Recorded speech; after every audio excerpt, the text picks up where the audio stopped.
Hello everyone, it's Matt here and welcome to an update on the AGEIR boxcab, or to give it its full title, the Alco General Electric and Ingersoll Rand Oil Electric switcher.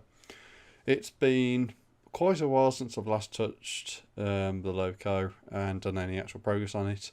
I did do a little brief bit of LDD work many months ago, but one of my goals was essentially to get a loco complete, or at least one loco complete by the midpoint of 2019, and that was going to be the AGEIR boxcab. And the second loco being one of the steam locomotives, although that's the second half long-term goal. Now, when I previously last touched the boxcab, the chain drive was complete and assembled. The body was complete, or more or less complete with the exception of the roof, but there's still a few things to work out. There was only one bogie, for example. The other side was on a little stilt, which I do actually have here. So it's 3 bricks and 2 jumper tiles. And then there's a few other bits and pieces, and there's quite a lot that needed changing. Well, yesterday I spent a good portion of the day actually working on the model, and there'll be photos on the screen now after I've edited it. And there's been quite a fundamental redesign of the entire model, for one very good reason, and that is battery box clearance. Now, when I say that, the actual reason is that on Justin Tan's model, which is what this is based off, there's I didn't realise it at first, but you had to recess the chassis to fit the battery box inside, because otherwise you can't actually fit the roof on properly, because you will have a space where the top tiles are going over the connector between the battery box and the IR receiver.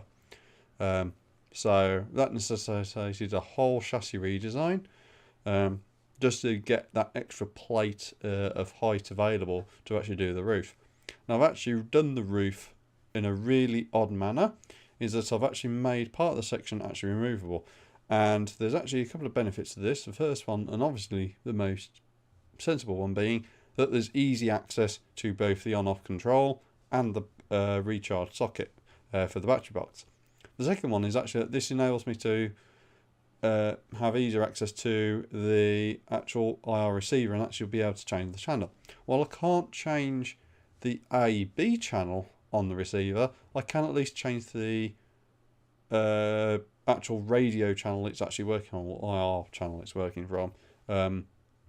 So that enables me to do, some change channels. So say within the area there's some models which have things on certain channels, I can sort of go, well, it has to be on output B, I think it is, because it's colour code, but I'm going to say B, and it has to be one of these channels. Well, quite easily, if other models on different channels, I can just take the roof off and change the channel, and that's that. So it helps to have that available.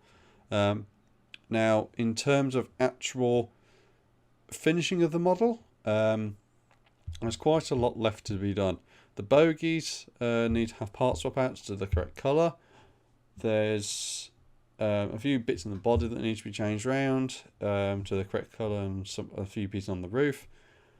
The biggest one being that the gearing needs looking at and being made a bit more fixed and a bit more tighter.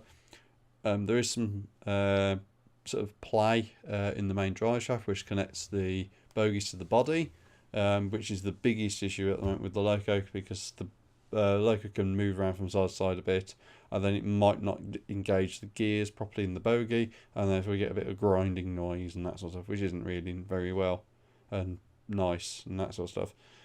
So the bogies need some work, and the rest really is just part swap out, and then it's a fully functioning model. So I'm really pleased with the progress, and once the switch is complete, I can actually focus on doing a few other bits and pieces, and hopefully I'll be able to do a good bulk of the work on the warehouse, which is also one of the short-term goals for 2019, in around March or April time. So that's it for this update. for the AGEIR box cab, and see you in another video going up real soon.